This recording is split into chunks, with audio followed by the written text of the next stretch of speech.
તો બ્રહ્મલોક મઢડાનું હમીર ભાગીરથ શિવ સોરઠ સિર ધરી વહધાર ખળખળ નીર નિર્મળ જ્યાજ ગંગા અવતરી અનવું ધારવા તન સગર ચારણ એક નેહડા માની શ્રી નવલાખ પોખણ યકડ નરહે એજ હોનલ અવતરી માય જ હોનલ અવતરી ધજાળાનું આંગણું ભાણેવ ધામ આવ તારા ગજ હેઠા મેલી અને વજન મેલીને તું ભરવા અરે નવલખ તારા નીચે બેઠો કયા તુંબડે તરવા આવ તારા ગજ હેઠા મેલી વજન મેલીને તું ભરવા નવલખ તારા નીચે બેઠો કયા તુંબડે તરવા 14 ભવનનો નાથ આવે એક ચપટી ધૂળની પ્રીતે ભજન કરે હારે મનવા આયા તો ભજન કરે જીતે જેને જેને ભજન કર્યા છે દુનિયામાં જીતી ગયા છે સતાર સાથી માંડી ઓછીથી માંડી એક એક પ્રસંગો આપણે લઈ નાની વાત કરવા હમણાં કીધું એમ ધજાળાને ધામ બનાવી દીધું એવું આ ધજાળાનું પાદર જબરજસ્ત મંદિરનું જ્યાં નવનિર્માણ થાય છે એવું આ પાદર એક એક માળાના મણકે જેને ભગવાનના નામ લીધા છે અને મેં તો ગઝલમાં પણ કીધેલું પ્રભુને પામવા માટે પીધા છે ઝેર કોણે ઝેરના ઘૂંટડા ઉતારો ને તો ભગવાન મળે એમના ભગવાન મળે નહીં ક્યારે પ્રભુને પામવા માટે પીધા છે ઝેર કોને રાધા રૂક્ષ્મણી કે કુબજા નહીં એ તો મીરાની પ્રીત જુદી છે આમ તો હું શું તમારા જેવો પણ મારી થોડી તાસીર જુદી છે અને હવે સાંભળજો મળવા તમને આવ્યો છું થોડું માન તો આપો મળવા તમને આવ્યો છું થોડું માન તો આપો શું ભોળા હૃદયનો પણ મારી રીસાવાની રીત જુદી છે આમ તો શું તમારા જેવો દિલીપભાઈ મારી તાસીર જુદી છે યાર પ્રેમના તાતણે ભાનેવ ધામ ધજાળાનું આંગણું પૂજ્ય રામકુ બાપુ બધાયને આયા હાજરી છે કોના કોના નામ લઉં બધાય જાણીતા ચહેરા છે દિલીપભાઈ થી તો અમારો એક એવો પ્રેમનો નાતો છે આ તો ખાલી ડાયરો છે એક ને 1000 ડાયરા કરવા પડે તો એના માટે અમારી તૈયારી છે એવો દિલીપભાઈ પ્રેમાળ છે અને એ કે તમારે આવવાનું મેં કીધું આવવાનું તો હોય જ ને ઘર છે અમારું એમાં કોઈ નવાઈની વાત ન હોય હું તો અહીંયા ઓહરીમાં ભજન થતા તેજી આવતો ઘણા વર્ષો થઈ ગયા ઓસરીમાં આ મંદિર બને એ આખું ગ્રાઉન્ડ હતું પહેલા રામકુ બાપુ અને ત્યાં બધું ઓડિયન્સ હોય ત્યાં હું શરૂઆત મારી 10-12 વર્ષ પહેલાની વાત કરું દિલીપભાઈ અને ત્યારે આયા ભજન થતા દર બીજના જ્યારે જ્યારે કાર્યક્રમો થતા અને ક્યાંક ને ક્યાંક એમાં ઠાકરની હાજરી હોય એવું આ પ્રગટ પીરાણું છે ત્યારે ઘણી બધી વાતો આપણે કરી અહીંથી એકાદા બે ભજનના પ્રસંગો પણ મારે કહેવા છે તમને પણ થોડી વંદના કરીને કાર્યક્રમને આગળ વધારીએ ત્યારે આવા શું કે તો નમામી સમીશાન નિર્વાણ રૂપમ અનવિભુવ્યાપક્રમ બ્રહ્મ વેદ સ્વરૂપમ એ નિજમ નિર્ગુણમ નિર્વિકલ્પમ નિરીહમ ચિદાકાશમાકાશ વાસમ ભજેહમ તો નિરાકાર મૂકાર મૂલમ તુરીયમ અનગિરાજ્ઞાન ભૂતિત મીસમ ગિરીશમ એકરાલમ મહાકાલ કાલમ કૃપાલમ ગુણાગાર સંસાર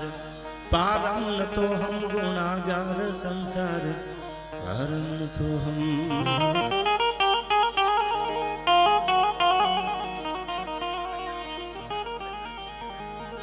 પણ ભજન નું ફળ્યું છે ત્યારે મને યાદ આવ્યું આઈ ભગત નરસિંહ જ્યાં નાચ્યો નેહમાં અનેક સંપદા પામ્યો જ્યાં સુદામો વીર ગાંધી અને દયાનંદ જન્મ્યા સતીને સંતનું છે વિસામો અન ગામ ગામે ઉભાઈ થાંભલા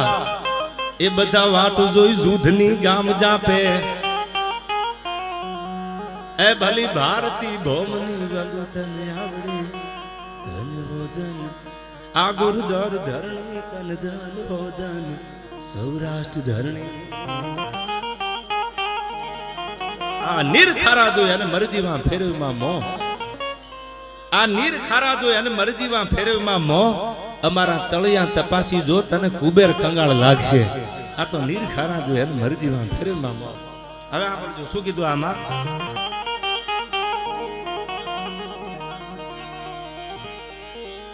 તો પ્રૌઢ સિંધુ પરે જોગતી પશ્ચિમા મધ્યમાં એશિયાની અટારી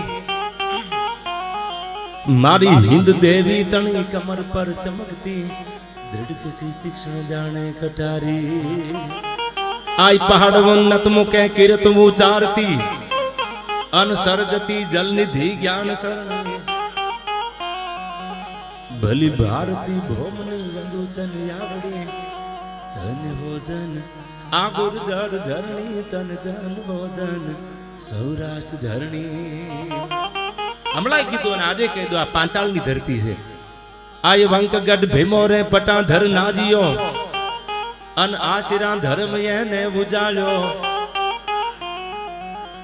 મરાઠા ફોજમાં જંગડો જમાવી બાબાજી રાવનો ગર્વ ગાળ્યો આયા તેગ પ્રાસટ કરી શીશને ટેકવી અનવલા ખાચરે વધારી ખૂબ ખ્યાતા એ ભવ્ય સિંદૂર વર્ણી ભલિયા ભોમકા ધન્ય હોદન પાંચાળ ધરણી તન તન હોદન પાંચાળ ધરણી ખડ પાણી અન ખાખરા જેનો પથ્થરનો નહીં પાર આ તો વગર દિયે વારું કરે અમારો પડ જોવો પંચાળ ઈયા પાંચાળની ધરતી એમાં બધાય ગુરુ ગેબીનાથથી કથા તો આપ દર બીજે કાર્યક્રમ કરતા હોય એટલે પ્રસંગો તો બધાય કલાકારો અહીંથી બોલતા હોય પણ ભાણેવ ધામ ધજાળાનું આ પાદર મેં શરૂઆતમાં કીધું રામ રટે રોટા બટે ઉનકો બડો સભાગ્યા તો કળજુ કાજલની કોટડી જેમાં દોલત લગે નહીં દાગ જેને રામના નામ લીધા ને એની આબરૂ ભગવાને કોઈ જવા નથી દીધી પછી એક નહીં લાખ વાતે આબરૂ રાખી દે એવા હું તમને એક બે પ્રસંગો અહીંથી કહું ક્યાં ક્યાં ભગવાને આબરૂ રાખી છે કોઈને એમ છે કે હવે આપણું પૂરું થઈ ગયું ત્યાં ભગવાન આવીને ઉભો રહી જાય પૂરું ન થવા દઉં શું કામ એને એના બાનાની લાજ રાખી છે અને એવા ભજનના ફળિયામાં આપણે મળ્યા છીએ ત્યારે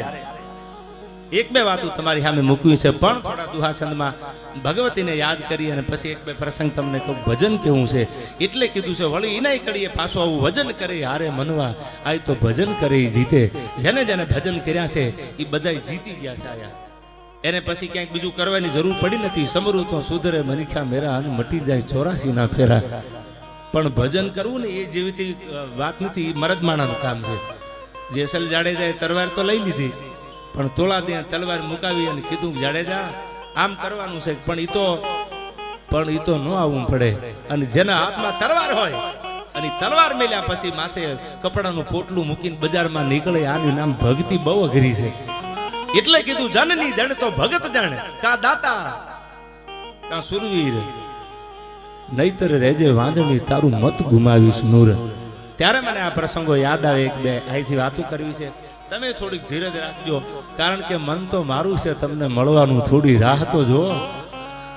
કોઈને આગ લાગુ છું તો કોઈને નૂર લાગુ છું ખરેખર તો હાવ ખાલી છું છતાં ભરપૂર લાગુ છું અને એથી આગળ કહું તો ભાવનગરના નાજીરીમ કહેતા કે સારાના સંસ્કાર બોલે છે તમારી યાદ આવે તો મનોમન વાત કરું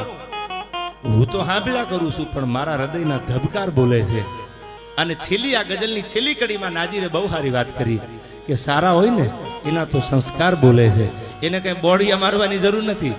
એ તો એના સંસ્કાર કહી દે બિના સત્સંગ વિવેકન હોય અને રામ કૃપા બિન સુલભન હોય જો કોઈને મળો તમે રામ રામ કરો કે જય માતાજી કરો અને તમને પ્રેમ દેખાય વિવેક દેખાય ડિસિપ્લિન દેખાય નમ્રતા દેખાય ઓવર એક્ટિંગ ન દેખાય તો સમજી લેવાનું કે આની પેઢીમાં ક્યાંક ભજન પડ્યું લાગે નગર તો પૈસા હારે હારે બધું ભેળું પાછું આવે અને પૈસા હોય સત્તા હોય